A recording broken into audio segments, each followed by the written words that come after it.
Thank you. I think the global financial crisis invites a rethinking of the relationship between law and economics. And I've tried to provide some of this rethinking in a book called The Economic Dynamics of Law.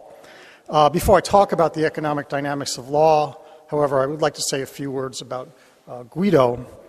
He's an extraordinary, vivacious, and kind man. I first experienced the vivacity as a student in his torts class. And a ton of law professors have passed through that tort class, many of them more prominent than I. So I was sort of amazed when I was promoted to university professor at Syracuse University that I got a congratulatory note, a very kind, nicely worded congratulatory note from Guido Calabresi, who was by then a very busy Second Circuit judge. And I shouldn't have been surprised because he's done similar kind things before and since, for me and for many others, so much so that I wonder how the man finds time to sleep. So the first thing I'd like to say is when I think of Guido, I think of him first and foremost as an extraordinary human being. Our teachers' influence upon us is often subtle, sometimes without our awareness. I first read The Cost of Accidents in Guido's first year torts class. I thought I had retained only a few of the most basic lessons from it, but upon rereading it, I find some affinities between between Guido's work and the economic dynamics of law.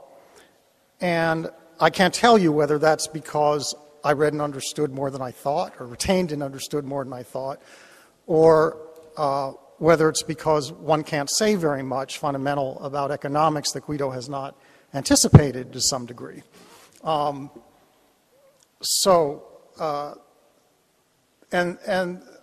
this affinity is in two areas. First of all, there's a common meta-theoretical stance. Chicago School Law and Economics has tended to make law a colony of economics because it insisted on efficiency as, if not formally the only goal for law, the only one they're really interested in. And that's Guido, by contrast, as you heard yesterday, and you would see in The Cost of Accidents as well, has insisted that law has intrinsic and normatively valuable goals that reflect society's needs that have to be attended to. And he wants there to be a relationship between law and economics where the economics is deployed to help come to terms better with conflicting normative values within the law, as well as with efficiency. And I think in insisting on the normative values in the law remaining part of the equation, it's a lot in common with the economic dynamics of law. The other thing is methodological. Guido's work does not assume perfect information and perfect rationality. Instead, what you see in The Cost of Accidents is that pedestrians are assumed not to know exactly what the accident statistics look like. They might be prone to over-optimism as they step out into the street, and therefore we have to have some caution about the optimality of general deterrence. Now, I'm going to present to you in a minute an idea for being more rigorous about the analysis of economic incentives that's built on that idea that bounded rationality has to be the lens through which we evaluate the effects of legal rules, which I call economic dynamic analysis. Okay, so the approach I'm going to take to presenting the economic dynamics of law is I'm going to start by presenting the basics of the economic dynamic theory, contrasting that with the neoclassical theory.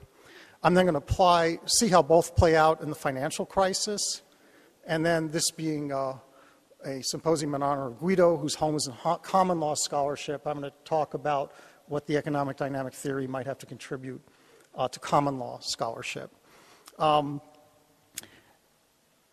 The economic dynamic theory, it represents a proposal to have change in some ways of the focus, goals, and methods of law and economics.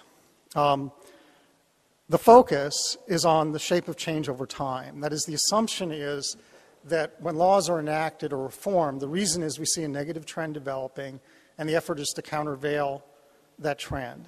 This contrasts with a view of law as an analog to a mere transaction.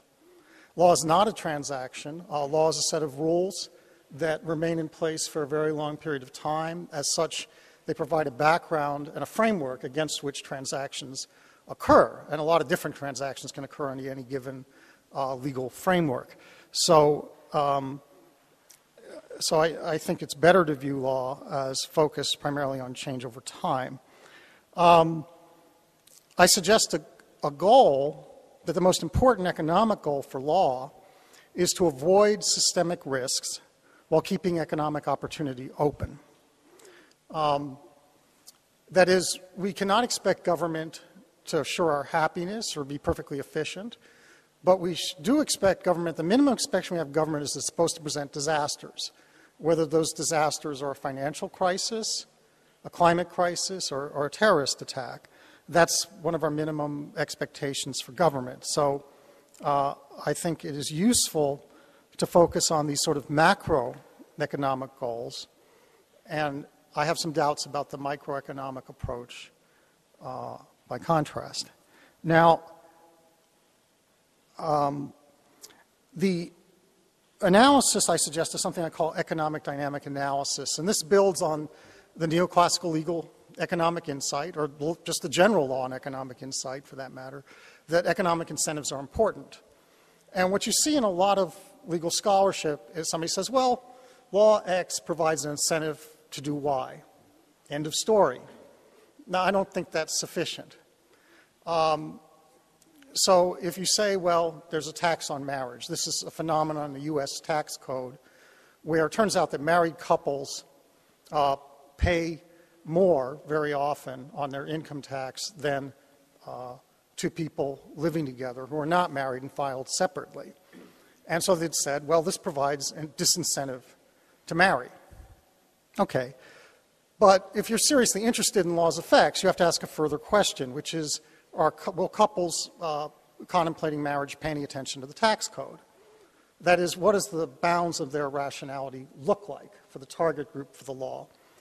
And if the answer is that they do not look at the tax code, then this will not have any effect on marriage rates. Now, on the other hand, if it turns out that married couples study the tax code carefully, then one must ask a further question. Is there a countervailing incentive there? Is it perhaps possible that the desire for love might cancel out the enticements the tax code offers to remain single?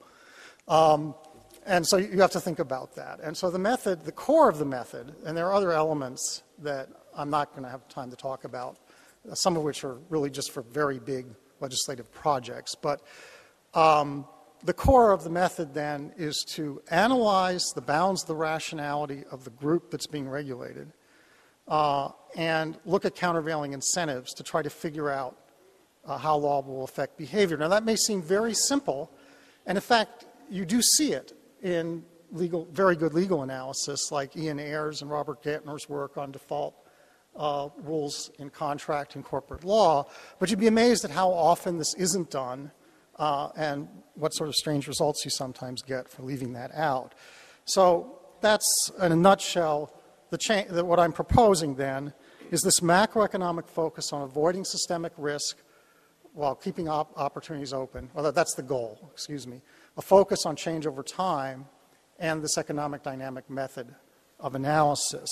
Now, the economic dynamic method contrasts with the cost-benefit analysis as the proposed method invoked by neoclassical law and economics. Now, I say invoked because in a lot of areas of law it's not actually used. That is, in environmental law, we actually do carry out cost-benefit analysis of the law, and I think it's very unsatisfactory because the uncertainties are so great that it's doesn't work very well, but we do it. In many areas of the law, it sort of serves as a justificatory trope, but there is no cost-benefit analysis being carried out. For example, when Robert Bork and Richard Posner make their recommendations for antitrust, they say, well, we couldn't possibly do a cost-benefit analysis of a merger. We can't predict what the costs and benefits were. So what we do is we assume that the CEOs are rational actors with perfect information, and that means that in very many situations that mergers are likely to prove efficient, and therefore we don't need a lot of restrictions on these combinations. And that becomes a rationale then for stopping a lot of traditional antitrust enforcement, or was traditional at one time. So what's happening in that approach is that if you believe that market actors are possessed of perfect information and are rational, then it follows that, or if that's a reasonably good model of the world, it follows that you don't need government very often. So this becomes sort of a systematic way of arguing consistently for decline of government regulation, which brings me to the financial crisis. Neoclassical law and economics helped spur the financial crisis in the following way. It was the intellectual underpinning that led to the worldview that government regulation was suspect, sort of a presumption against government regulation because the market would take care of these things by itself. And that's not true that every financial to regulatory step was recommended by law and economics scholars, but this worldview is not just something in the legal academy or in economics faculties. This is being transmitted by corporate-funded think tanks that are very interested in this, and by corporations, being used in the messaging by corporations to try to get the financial regulatory structure that was put in place after the Great Depression and remained intact through a great period of post-war prosperity to dismantle it. Just about everything that occurred to create the financial crisis was illegal up through the mid-1970s. And I'll just tick off a few items. The mortgages offered subprime borrowers were variable rate mortgages. We have a teaser rate, and then it resets to the price in an index, which makes it very hard for the borrowers and sometimes the lenders to know what's actually going to happen in the transaction. That was illegal until it was made legal under the Reagan financial reform. Derivatives trades. At common law, speculative derivatives trades were unenforceable contracts. And the Commodity Futures Trading Commission had authority to regulate them, which it was seriously considering exercising. And Congress stripped the regulatory agency of the authority and preempted this 100-year-old rule, which would have no doubt made it very difficult to have derivatives markets go to the incredible size that they did on the eve of the financial crisis. The other thing that was, I think, crucial to the financial crisis was the existence of these two big failed institutions, or too big both in terms of size and in terms of the variety of the activities. And I say that because in 2007, a bunch of subprime mortgage lenders went out of business without any serious effect on the world economy. This turned into a crisis when players who were so vastly interconnected that they could affect the entire economy were threatened. And these institutions' existence was probably impossible under the prior framework, both because of restrictions on interstate banking, a statute that prohibited combining investment and commercial banking, so it was impossible to both securitize and originate loans in one institution.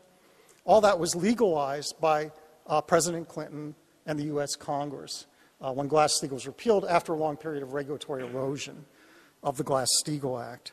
It was also facilitated by weak antitrust enforcement, which might otherwise have prevented some of these mergers. So I think neoclassical law and economics has played a role, not all by itself, but has played a role in precipitating the financial crisis. Economic dynamic theory has also played a role in the crisis, in ameliorating it. That is, think about what regulators did when they decided to rescue the banks. They're looking at the shape of change over time, which is straight down. They're saying we have to countervail it. They're trying to avoid the manifestation of systemic risk. They are not balancing costs and benefits at the margins because they can't calculate the costs and the benefits of any particular intervention. Cannot be done. And they're not interested. That's not what they're doing. And then they're carrying out implicitly an economic dynamic analysis under bounded rationality that's telling them that if one of these institutions were to go under, what's going to happen is not a rational calculation of exactly what the liabilities are because nobody has the information. There'd be mass panic. There'd be a bank run and a collapse of the entire financial structure.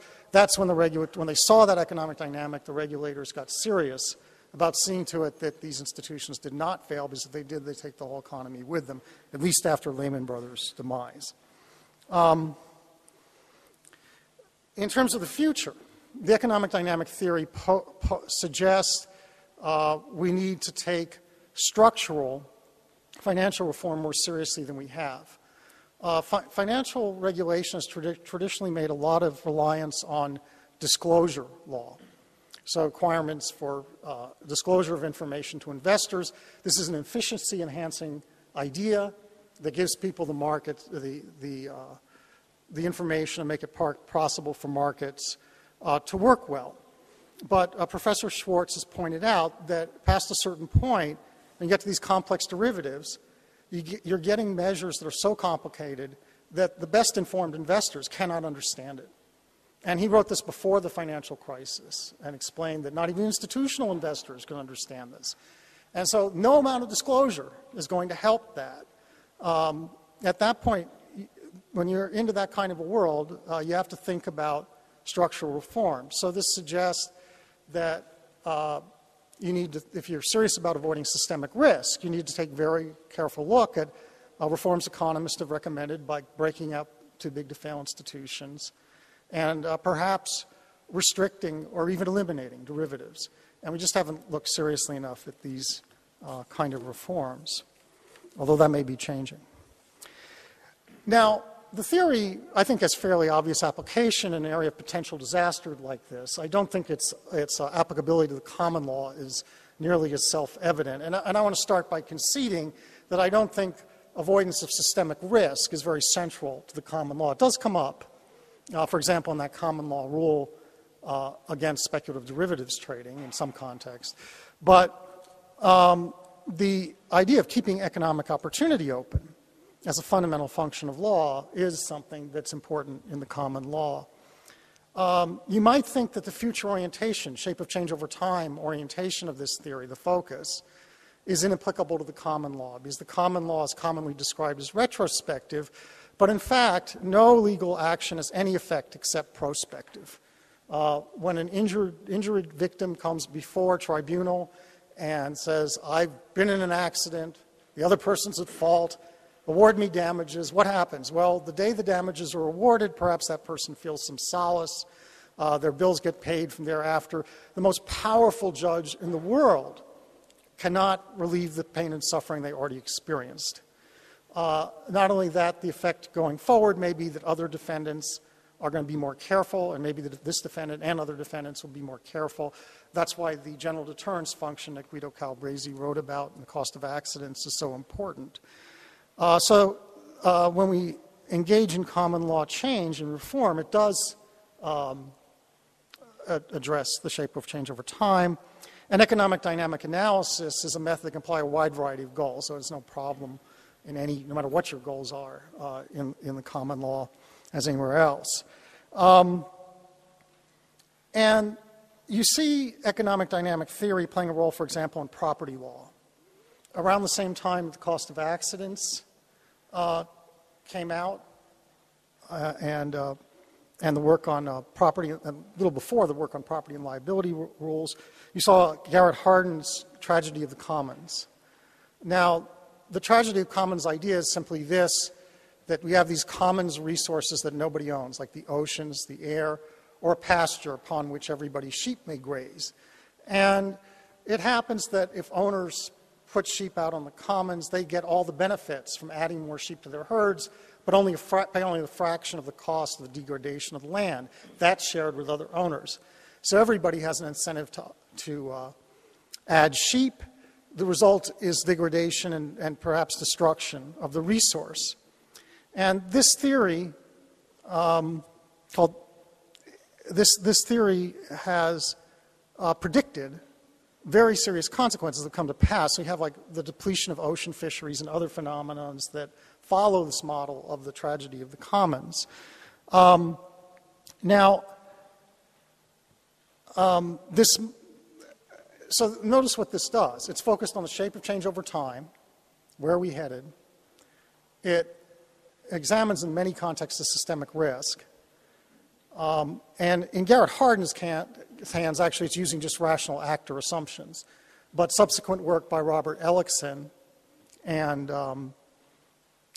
Eleanor Ostrom has looked more carefully at how norms are incorporated in people that may ameliorate this, and has come up with, therefore, a better analysis of the tragedy of the commons. So you see a model there. I think we could do more with this. One of the more interesting things going on in property law is titling reforms, where Hernando de Soto has said, well, one of the problems with economic development is we have a lot of poor people around the world, especially in developing countries, who have informal property, but they can't do much with it because it's held illegally. So they need to formalize their ownership rights, and that this would be a great economic growth method. Well, this is a proposal to enhance economic opportunity in a very important way that could contribute to this macroeconomic growth that would be one of the targets of a macroeconomic theory. At the same time, it poses systemic risks in many contexts because there can be land conflicts in these kind of situations. There are often people or governments that have formal title. There is potential for social instability in these kind of reforms. And so it needs very careful analysis, and I think the economic dynamic analysis should be there. I have to say I'm going to have to go through this because of the time limits pretty quickly. I don't have time to thoroughly defend anything about the common law, really. I'm just going to give a few results, and I'm going to have to leave it at that and refer you to the book or for questions to do any more. Contracts. Now, contract law, you would think, would be the natural home of neoclassical law and economics, because after all, microeconomics is focused on contracts as sort of a paradigmatic situation. And I would agree that actually neoclassical legal economic theory does a great job of explaining contract formation. People engage in contracts in order to realize mutual gains. I don't think there's much doubt about that. I would say, however, a central purpose of contract law is to enforce inefficient bargains. That may seem counterintuitive, but let me explain. Often, when people contract, they figure the benefits to them outweigh the cost. They make a contract, the time for performance comes, the benefits still outweigh the cost, they perform. What ends up sending contracts into court? Well, very often what has happened is something has happened in between, price rises occurred in some materials, something has happened so that the deal is no longer worthwhile to one party. That is, the cost of performance have come to outweigh the benefits, yet the court enforces the contract anyway. And that is the normal situation, that the contract is inefficient at the time it gets to the court. It was conceived of, it was efficient, but at time two, it's not efficient, and yet the courts do enforce these contracts. Now, Guido taught us to pay attention to the exceptions to rules very carefully, and they can often be revealing. The exception to this rule is doctrines of impossibility and impracticability, and the courts are quite clear that they're not looking at the relation between costs and benefits on the few occasions when they excuse performance. They're looking at unusual circumstances that may have caused a problem. And I think the reason they're doing that is they're trying to create a macroeconomic environment that facilitates contract formation so we can have cooperation and lots of deals that generate economic growth. So that's a key purpose of this. And you see that purpose partly in the exceptions, but you cannot say, it seems to me, the contract law has a central does not force efficient bargains. It's, on the contrary, all about enforcing inefficient bargains so people can cooperate and create economic good. How much time? 5 minutes. I'd like to back up on one point, which is, one thing that I think merits a little more explanation is the relationship between efficiency and these sort of macroeconomic goals of providing economic opportunity. And I think the idea that efficiency is that critical to wealth maximization is a little bit off track. A lot of economic growth comes from innovation, not from efficient allocation. In fact, a lot of important economic growth is very inefficient. For example, if you buy anything online, you are the beneficiary of millions of inefficient transactions. Because Amazon.com, which was the pioneer in this area, went on a money-losing strategy of offering people low prices and deal after deal after deal in order to create this market. And this kind of risky, inefficient behavior is common in economic growth. You have new technologies that cause explosions in factories. That's not desirable necessarily, but creativity and with it some inefficiency is part of the economic growth process. So it seems to me, I'm not saying that efficiency doesn't have any value, but it's a less important goal to be efficient than it is to avoid systemic risks and facilitate economic opportunity for people. So with that, I'll conclude. If this intrigues you, by the way, I've got flyers on the book out in the back table there. I think the economic dynamic approach creates a healthier relationship between law and economics by trying to get economics to look at law, the most important goals in law, not just the ones that have been chosen because they're useful conveniences for modeling and describing markets.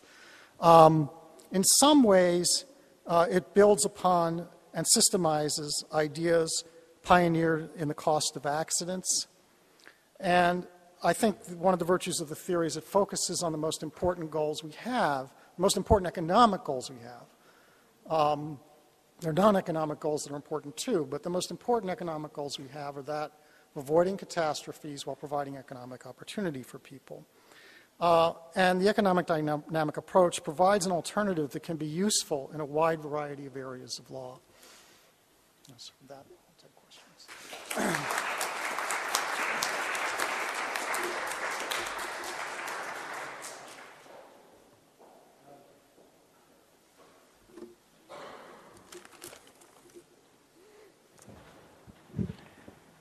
My hearing is less good, and so I didn't catch everything that you said. So if I missed some things, please correct me.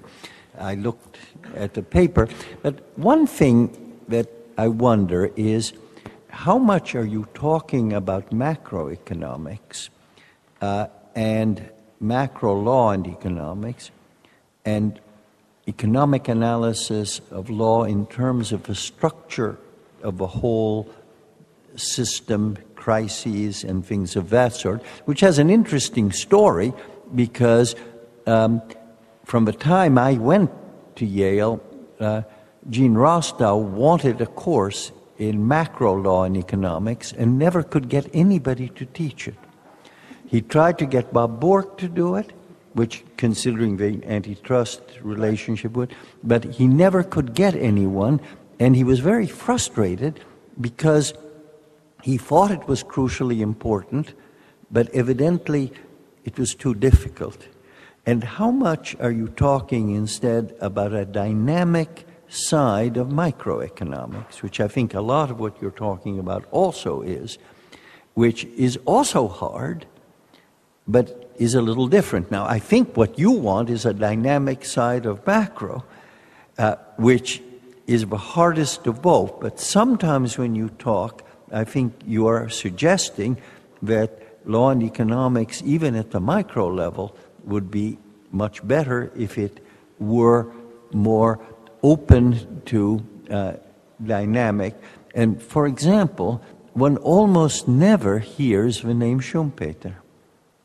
You know, it's quite interesting, but think about what introducing Schumpeter into the analysis of the existence of laws, and put that together with Grant Gilmore, who thought, this legal realist, who thought that you should always create laws because it was the best we could do at any given moment in the chaos that was humanity. But then we had to destroy those laws because they would become out of date very soon. And if you start thinking of that from a Schumpeterian point of view, you start thinking, oh, my goodness, there's a whole other side of that. So it seems to me that you've got a handle on. You are talking about the need to do things, and you are doing some things in something which is even bigger than you've yet gotten. So a tiger by the tail, and a darn good one, but thank goodness you're young. Yeah. Well, thank you for that. Yeah, obviously I'm most interested in this goal of avoiding systemic risk, because I do think this is the world we live in. And focusing on the efficiency too much in too many areas is diverting us from some real key problems that need economic talent. And I also think some financial reforms are being unduly restricted, because we look at this and say, gee, we might lose some transactions. Well, the economy is pretty dynamic. It can make up for some lost transactions. It's not going to make up for a repeat of this crisis, which you could well get. And there's several areas where I have this fear. So I think that is, the major goal of the theory, is to precisely look at the structure in this broader way. I think you're right, though, also in saying that the economic dynamic approach can improve the microeconomic analysis of law. I think that's absolutely right. In fact, it can improve the analysis of justice. You made justice a part of efficiency. I'm not quite sure if I agree with that or not, but whether it's part of it or not, I think this approach, anytime you're interested in the consequences of legal rules, this is a better approach, to simply study the actual bounds of the people you're regulating. You don't have to know everything, but you need to know something about their habits, or people might be institutions, identities, and habits and routines, so you can predict what kind of information they pay attention to and how they might act, and look at the important countervailing influences. And you can do this in financial regulation. One of the things we learned is financial institutions engage in herd behavior. Investors can react with exuberance and fear. That has to be front and center when we're doing this kind of reform.